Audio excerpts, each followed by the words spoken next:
मेरी उम्र 29 साल है, लेकिन लोग मुझे ऐसे देखते हैं जैसे कोई 22 साल की कुंवारी लड़की हो। शादी को 6 साल हो गए थे, पर मेरे पति को मैंने 4 साल पहले एक सड़क हादसे में खो दिया। 4 साल से मुझे किसी ने छुआ तक नहीं है।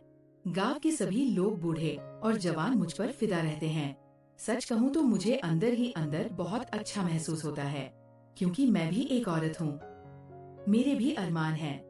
और हाँ, अगर आप लोग भी मुझसे बात करना चाहते हो, तो मैंने मेरा नंबर इसी वीडियो में बताया है। तो पूरी कहानी सुनो, क्योंकि मेरा नंबर इसी कहानी में है। दोस्तों, आज मैं आपको अपनी और अपने देवर की एक कहानी सुनाने वाली हूँ। कहानी बहुत ही ज्यादा मजेदार होने वाली है, जिसमें आपको बहुत मजा आएगा। तो कहानी पूरी सुनना और देखना मेरे और मेरे देवर के बीच आखिर क्या क्या हुआ। चलिए दोस्तों, शुरू करती हूँ।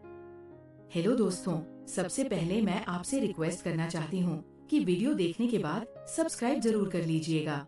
मैं इन वीडियोस को बनाने में बहुत मेहनत करती हूँ और इसी से मैं अपना खर्चा चलाती हूँ। जो भी सब्सक्राइब करेगा, मैं दुआ करती हूँ कि उसकी जिंदगी बहुत अच्छी, अमीर और खुशहाल हो।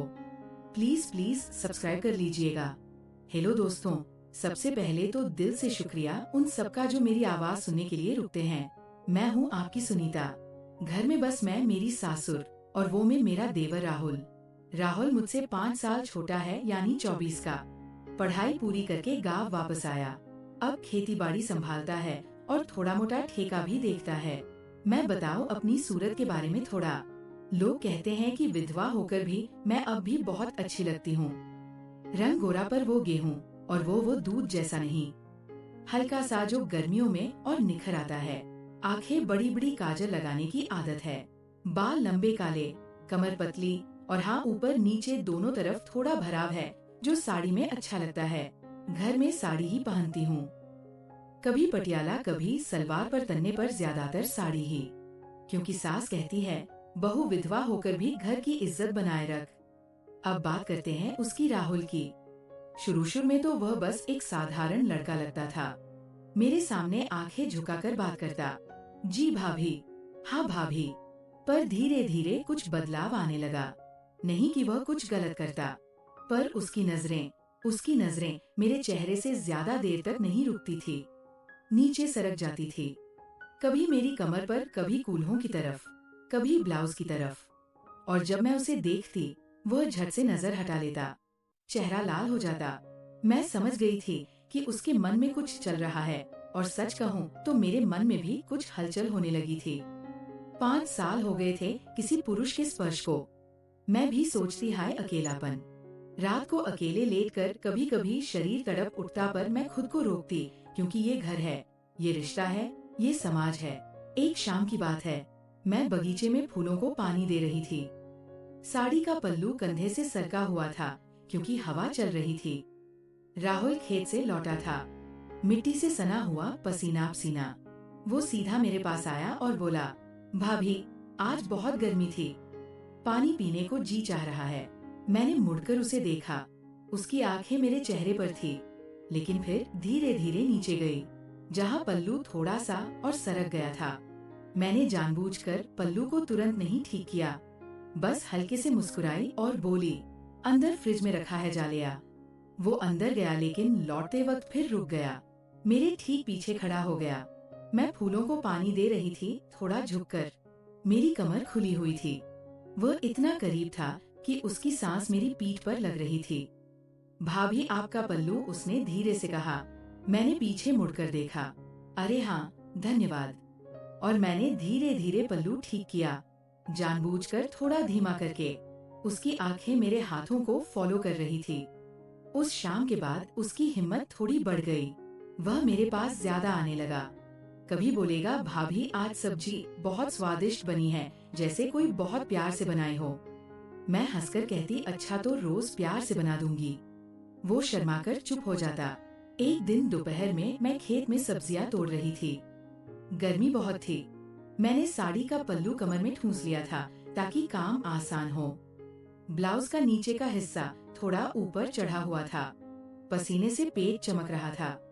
राहुल पास से आवाज लगाई, भाभी यहाँ क्या कर रही हो? मैंने झुककर देखा, सब्जियां तोड़ रही हूँ। वो बोला, मैं भी आऊं मदद कर दूं। मैंने हंसकर कहा, आवो। आ गया। हम दोनों साथ में सब्जियां तोड़ने लगे।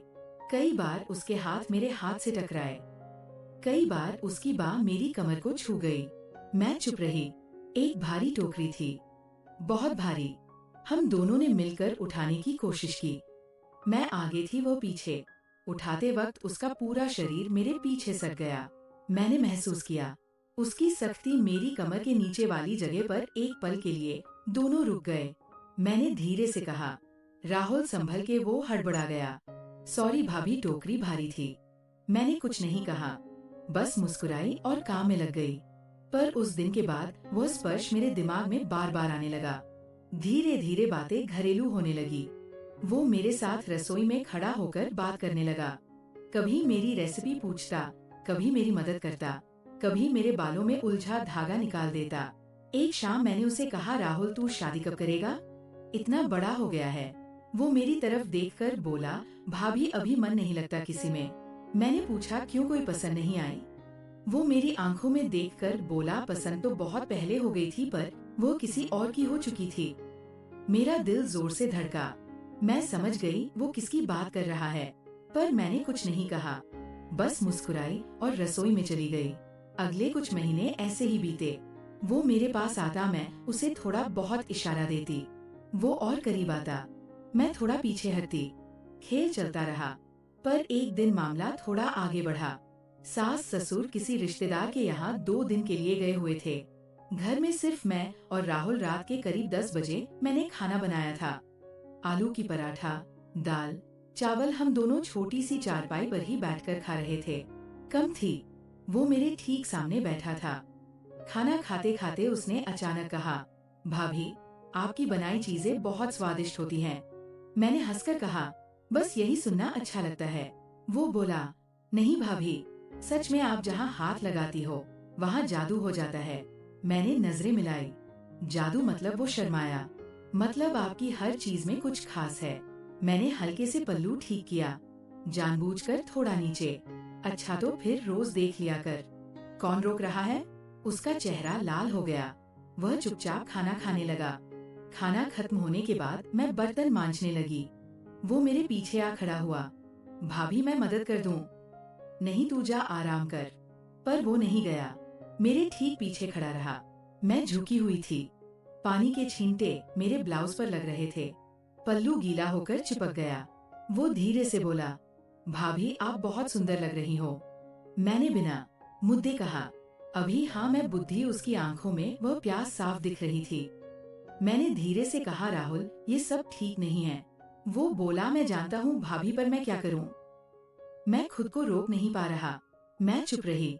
फिर बोली, अगर मैं कहूँ कि मैं भी थोड़ा बहुत महसूस करती हूँ, तो उसकी आंखें चमक उठी।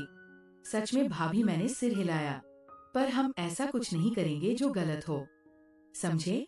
वो निराश हुआ, पर बोला, जी भाभी जैसा आप कहें। उस रात हम बस आंगन में तारे देखते रहे, हाथ नहीं मिले, सिर्फ पास बैठे रहे। पर वो मौन बहुत कुछ कह रहा था। अगले कई महीने ऐसे ही बीते। धीरे धीरे वो मेरे लिए और जरूरी हो गया, मैं उसके लिए। पर हमने कभी एक लाइन भी नहीं पार की। फिर एक दिन मैंने फैसला किया। मैंने उसे बुलाया, राहुल मैं तेरी शादी की बात सोच रही हूँ।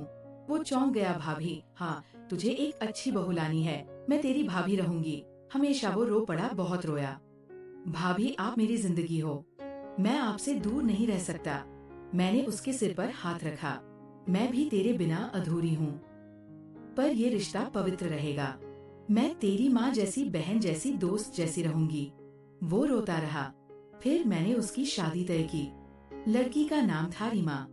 बहुत अच्छी, पढ़ी लिखी, नरम स्वभाव वाली। शादी की तैयारियां हुई। मैंने खुद उसके लिए शेरवानी चुनी, जूते देखे, सगाई की चीजें देखी। शादी के दिन मैंने उसे तिलक लगाया, उसके माथे पर हाथ रखकर कहा, हमेशा खुश रहना, तेरी खुशी मेरी खुशी है। वह मेरी आंखों में देखकर बोला, भाभी आपने मुझे सिखाया कि सच्चा प्यार रोकने में भी होता है। आपको मैं जिंदगी भर नहीं भूलूंगा। आज वो अपनी पत्नी के साथ खुश है। मैं वही पुरानी सुनता हूँ, घर की बहू, सास की सेवा करने वाली, देवर की भाभी। पर कभी कभी रात को जब चांद निकलता है, मैं आंगन में वह अकेली बैठ जाती हूँ। सोचती हूँ कि वो सारे इशारे, वो नजरें, वो करीबिया सब एक बहुत खूबसूरत सपना था जो कभी सच नहीं हुआ, पर जिसने हमें दोनों को बहुत कुछ सिखा दिया। तो दोस्तों, ये थी मेरी और मेरे देवर राहुल की कहानी। ना कोई गलत हुआ, ना कोई पाप हुआ, बस दिलों में बहुत कुछ हुआ। और यही तो असली जिंदगी है ना। कहानी कैसी लगी कमेंट में जरूर बताना। अगर पहली बार आए हो तो सब्सक्राइब कर लेना। लेकिन क्या ये सब सच में इतना आसान था, या फिर कुछ छुपा हुआ राज है जो अगली कहानी में खुल जाएगा? मिलती हूँ अगली कहानी के साथ।